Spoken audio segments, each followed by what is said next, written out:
Je sors tout juste de ma maladie, qui était une sorte de gros rhume, mais bien vénère quand même. En fait, je sais comment revenir à vous et revenir à mes vlogs. C'est en vous parlant de mon Louis Carmen, parce qu'il y a des petites updates. J'ai mis mon petit carnet A6. D'ailleurs, c'est une peinture de David Hockney numérique. Je l'ai mis devant parce que c'est trop joli. Même si en fait, je m'en sers pas trop en ce moment, mais c'est juste parce que je trouve ça joli. Et j'ai mis des nouveaux charms. Parce que, avec ma meilleure amie la semaine dernière, du coup, elle est venue me rendre visite à Paris. Elle était en mode perle, fabriquer des bijoux. Je l'ai amenée à une perlerie que j'avais trop envie de visiter parce que je l'avais vu dans un vlog de Noah Maria. Parfois, je me dis, j'habite à Paris et j'adore regarder les vlogs des touristes qui viennent à Paris ou des vlogueuses qui viennent à Paris parce qu'elles me donnent plein d'adresses et je me dis, waouh, c'est dans ma ville, quoi, je peux y aller comme ça. On est allé dans cette perlerie qui s'appelle la Perlerie 22 et ça se sent que c'est un endroit. Une adresse touristique parce que déjà c'était un peu bondé, c'est tout petit mais c'était bondé. On se faisait surveiller par 5 employés. Vraiment, on se serait cru chez Claire's à 15 ans. Et donc, j'ai acheté un Charms trognon de pommes. Et en fait, ce Charms, je l'ai pris parce qu'il me rappelle ma bande dessinée. C'est un symbole dans ma bande dessinée, le petit trognon de pomme, que vous découvrirez si vous la lisez un jour. Je trouvais ça adorable d'avoir ce petit trognon. Et je trouve ça très original parce qu'au début, j'avais trouvé une pomme pleine, rouge. Et en fait, je suis tombée sur le trognon, je me suis dit c'est encore plus parfait par rapport au symbole dans mon histoire. Et en plus, un charms trognon de pomme, quoi, c'est incroyable. Bon, bref. Ensuite, j'ai récupéré une pièce de Copenhague qui était dans ma boîte à bijoux depuis mon voyage à Copenhague avec Alex, ma meilleure amie. Et j'ai gardé cette pièce parce que je l'ai trouvée trop jolie parce qu'elles ont un trou au milieu. Et je m'étais toujours dit, un jour je ferai un collier ou quelque chose avec. Et cette pièce, notamment, elle a ma date de naissance. Elle date de 1995, donc c'est encore plus symbolique. Et pour pousser en plus le bouchon, cette pièce a des M hyper jolis et des petits cœurs. Et en fait, ça me rappelle tout simplement les M que j'ai fait il y a 2 semaines, je crois, dans ce carnet, où j'ai une petite obsession pour une typographie, enfin une calligraphie particulière de la lettre M, que je vais utiliser aussi dans ma BD. Je savais que je voulais me mettre sur ce carnet, mais j'arrivais pas à trouver comment. Et en fait, je l'ai juste accroché sur un petit trombone et c'est parfait. Et aussi, ça me fait penser, le mouvement, ça me fait penser dans Harry Potter 3 quand Hermione elle a son petit retourneur de temps. Du coup, je trouve ça un peu magique. On dirait un petit retourneur de temps. Mais je le trouve trop joli mon carnet comme ça. Vous savez que j'ai changé de pseudo. Je suis passée de Jeanne Rouge à reprendre mon vrai prénom qui est Chloé. Donc maintenant c'est Chloé Ré, si vous n'avez pas suivi. Et quand j'ai reçu mon Louis Carmen à mon anniversaire, j'avais encore mon pseudo Jeanne. Et ça, c'était un des trucs que je voulais faire, mais qui me perturbait. C'est que je voulais graver mon prénom, ou mes initiales, ou... Mais sauf que mes vraies initiales n'étaient pas celles de Jeanne Rouge. Et je sais que j'allais parler 10 millions de fois de mon carnet, et que ça allait être trop confus pour vous de pas savoir comment je m'appelle et quel est mon vrai prénom. Enfin, peut-être pas d'ailleurs, mais déjà retenir un pseudo et le prénom de quelqu'un, c'est très dur sur les réseaux sociaux. Même des artistes que j'adore suivre ou des vlogueuses ou quoi que ce soit, parfois j'oublie leur nom alors que je les suis tous les jours depuis 5 ans. Donc en plus, si je vous farfouille avec 2 prénoms, là, c'est pas du tout le bon mot farfouiller, mais bref. Mais du coup, maintenant, j'ai envie d'y retourner pour pouvoir faire graver Chloé. Je me sentirais bien dans mes baskets en faisant ça. Il pleut aujourd'hui à Paris. C'est assez agréable comme j'ai pas à sortir. Hier, j'ai travaillé même si j'ai rien filmé parce que j'étais chez mon copain, donc puis j'étais encore malade, donc j'avais pas envie de filmer. Mais j'ai réussi à faire quand même 3 croquis. En ce moment, je suis sur un objectif de faire 4 croquis par jour, mais j'ai complètement raté les dernières semaines. De base, mon objectif, c'était que tous mes croquis soient finis en janvier et qu'en février, je me mette à la production de mes dessins, mes planches finies. Mais je crois que ça va pas se passer comme ça, parce que en fait, je mets beaucoup plus de temps que prévu. Je vais accepter ça. Donc, je vais quand même continuer cet objectif et finir le mois de janvier en faisant le max de croquis que je puisse. Je vais pas vous embrouiller avec mes histoires encore de chiffres et de nombre de planches et tout. Déjà pour moi, c'est embrouillant, donc pour vous... Je me remets en mode hibernation, là je ferme mes rideaux, je ne veux pas voir l'extérieur et j'avance au max. En soi, ce qui me stresse là, c'est d'être en retard et pas finir à temps ce que je veux faire. Mais j'avance bien et je suis quand même assez inspirée, donc en fait j'avance bien, mais pas assez vite et c'est ça le problème.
Je suis pas trop dans le mood de filmer. Hier, j'ai pas du tout filmé. Comme je suis encore assez fatiguée de une sorte de maladie, je sais pas ce que c'était, parce qu'on dirait un rhume, mais plus vénère qu'un rhume. Bon, bref. Donc, ouais, je suis pas trop dans le mood de filmer un vlog. Mais je n'ai pas le choix, parce que ça me tient vraiment à cœur d'être régulière et de sortir un vlog par semaine. Je trouve ça hyper important. Déjà pour vous, enfin, c'est le premier truc. Mais ensuite, pour la pratique même du vlog, moins je vlog, moins j'ai envie de vlogger. C'est juste une habitude à prendre et quand on la délaisse, par exemple, je l'ai laissé de côté une semaine avec ma meilleure amie, et ben après on perd l'habitude en fait. On se dit mais est-ce que je vais raconter ça? Est-ce que c'est intéressant ça? Alors que quand on le fait tous les jours sans se poser de questions, en fait c'est... Je voulais vous parler de Sylvia Plath encore et toujours. Je me suis auto-influencée parce qu'en faisant mes lectures préférées de la dernière vidéo, j'ai parlé évidemment des journaux de Sylvia Plath. Ça m'a trop donné envie de les lire, en français cette fois-ci. Et en fait, je suis hyper heureuse de lire ça en français. Déjà, je me replonge dans Sylvia Plath, ses journaux. Je la re-aime comme aucune autrice. Peut-être comme Jeanne R, mais c'est pas pareil parce que c'est fictif et là c'est réel. Et en fait, je la découvre sous un angle que j'avais pas trop compris avant parce que je comprends l'anglais, mais pas assez bien pour que ce soit transparent comme en français. Et là, je comprends vraiment son ton, notamment son sens de l'humour que je ne captais pas vraiment en anglais. Quand on la lit et qu'on est dans sa tête, c'est vraiment très drôle. Par exemple, mes ennemis sont ceux qui s'inquiètent le plus de mon sort, et en premier ma mère, qui souhaite pitoyablement que je sois heureuse. Heureuse? Est-il un état plus indéfinissable? Ou par exemple, parce que ça c'est un des sujets que j'aime beaucoup chez Sylvia Plath, un truc que j'ai aussi retrouvé chez Leonard Cohen, c'est la réflexion de est-ce que si je me marie, parce qu'elle, son avenir en tant que femme des années 50, c'est genre je vais me marier, si je me marie, ma flamme créative, elle va s'éteindre et je vais juste être dans l'ombre de mon mec, encore plus quand t'es une femme. Quand t'es un homme, pour Leonard Cohen, c'était plus si je trouve une femme que j'aime tous les jours, la même, il n'y aura plus d'étincelle créative parce que ce sera toujours la même chose. Et un artiste a besoin d'amantes et de choses qui se passent dans sa vie. Et Sylvia Plath aussi est très portée sur les relations amoureuses, toutes les amourettes qu'elle a. Enfin bon, et c'est un sujet très récurrent chez elle de se dire mais qu'est-ce que je dois choisir, le mariage ou l'art? Et à un moment, elle dit il y a en moi une faible et morne étincelle de sensibilité. Mais faut-il vraiment que je la perde en préparant des œufs brouillés pour un homme? Cette métaphore de se marier et de faire des œufs brouillés pour un mec, ça me fait trop rire. Par contre, ce qui m'a beaucoup déçu, c'est que cette version française est abrogée. On dit comme ça, hein, abrogé, pas abrégé, abrogé. Bon, un des deux mots. J'arrête pas de dire non abrogé, mais en fait, j'ai fait un mix entre l'anglais et le français. Abrogé, ça veut pas du tout dire ça, je crois que c'est un terme légal, genre un texte de loi abrogé ou un truc comme ça. Je crois que le mot français c'est expurgé, non expurgé. C'est un mot que j'avais appris avec les journaux d'Anaïs Nin. Donc là, quand je veux dire non abrogé, je veux dire non expurgé ou alors intégral. C'est une version non censurée quoi. J'ai dit les mauvais mots. Sorry. Alors que la version anglaise, le gros pavé, c'est Unabridged, je sais plus comment on dit. Et ça, c'est basé sur une édition des années 80 qui était sous l'aval de Ted Hughes, son mari, qui est décédé après dans les années 90. Alors que l'autre version anglaise, c'est la version non abrogée, donc c'est beaucoup plus intéressant. Et c'est vraiment très très abrogé ça. Je crois qu'ils disent qu'il y a un tiers de ces journaux. Et ça m'a vraiment déçue parce qu'il y a tellement plus dans la version anglaise.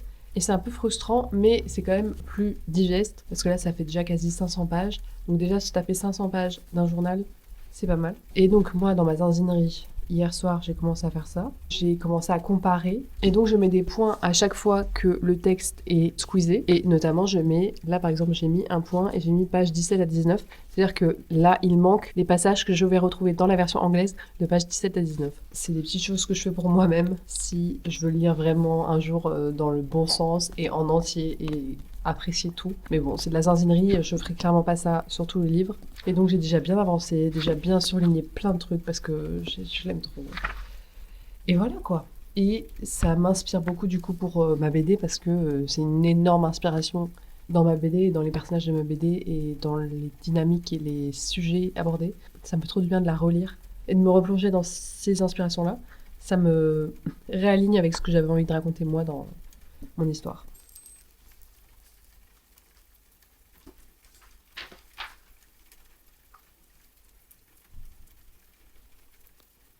Je suis contente parce que je me suis replongée, ou plutôt plongée, dans mes tâches annexes, c'est-à-dire tout ce qui ne sont pas les tâches créatives de création de ma BD. Et là notamment, j'ai acheté mon nom de domaine. J'étais un peu déçue parce que le nom de domaine d'ailleurs, pour ceux qui ne savent pas, c'est le nom d'un site internet. Et pour avoir un site internet, il faut acheter ce nom de domaine.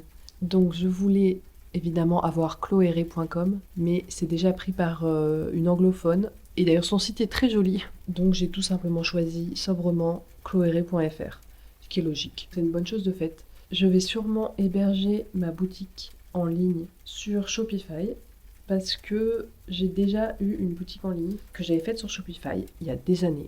C'était un échec.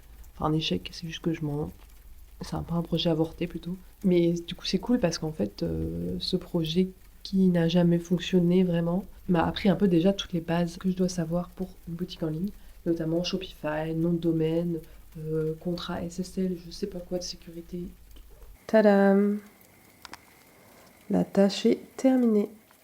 J'ai enfin importé une bannière sur YouTube. Alléluia.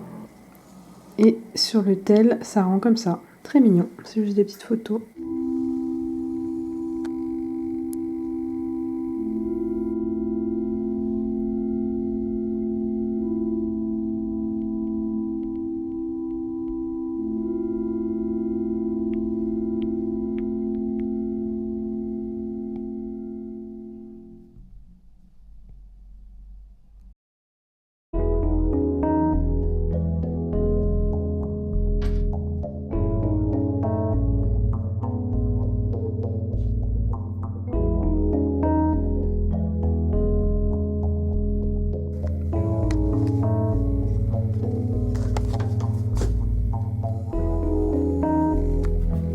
J'ai acheté un roulé à la cannelle. Il est vraiment pas très bon. Je suis déçue parce que cette boulangerie est super bonne. Mon fidèle compagnon sinon.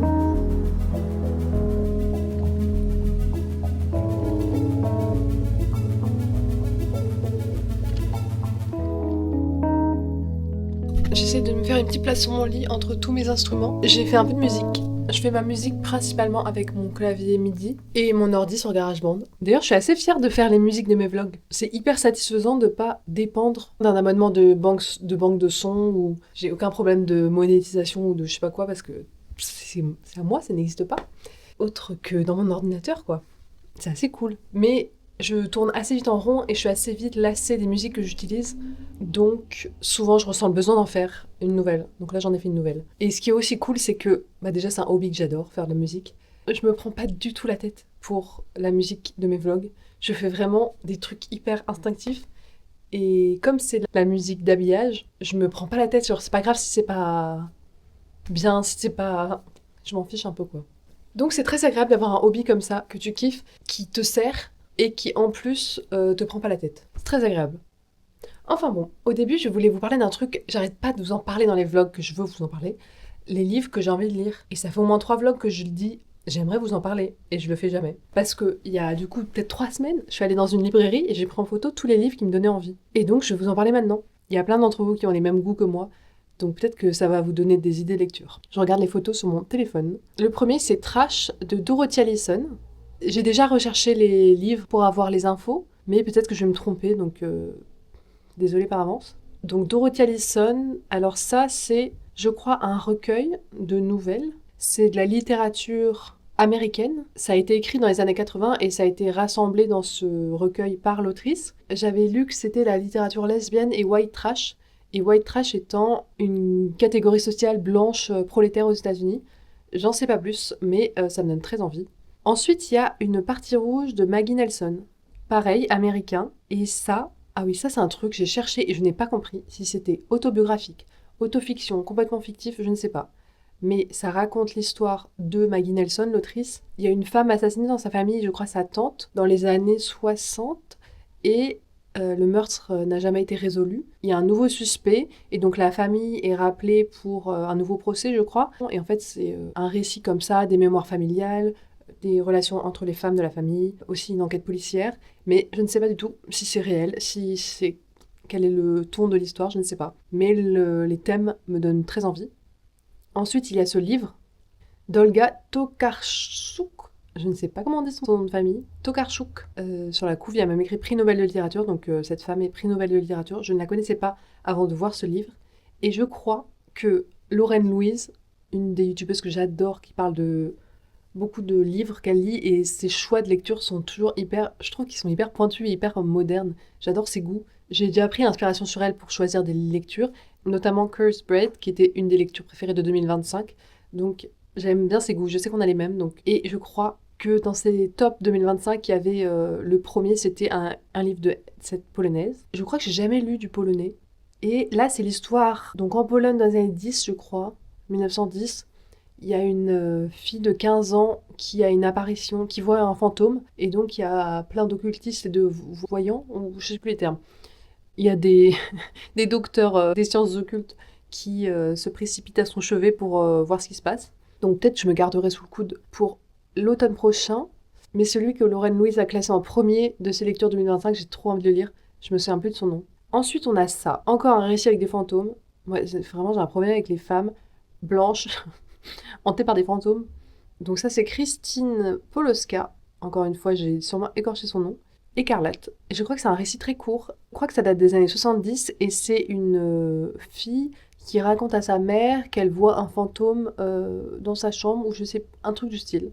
Ça a l'air très très poétique comme écriture et ça me donne trop envie.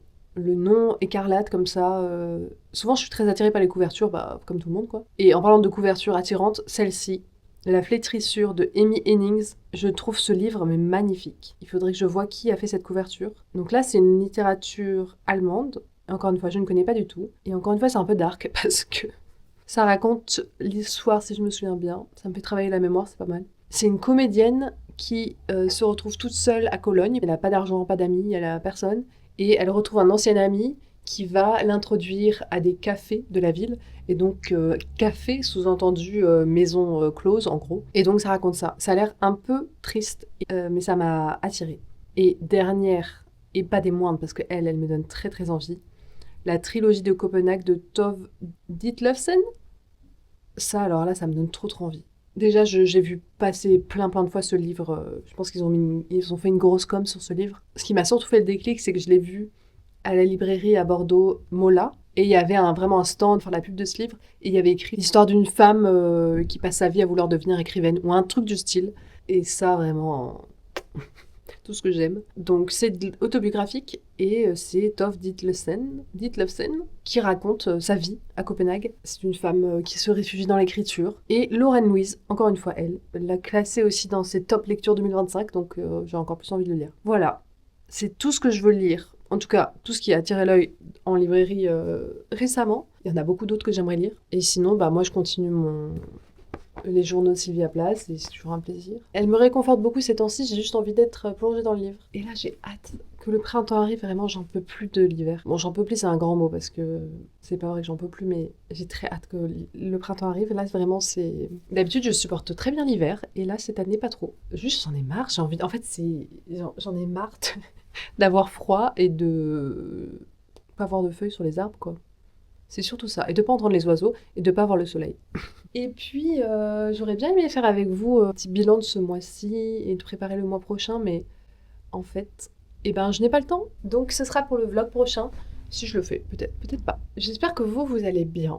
Et sinon, je vous envoie tout mon courage et le peu d'énergie que j'ai à vous donner. On se revoit dimanche prochain, 10h, comme d'habitude.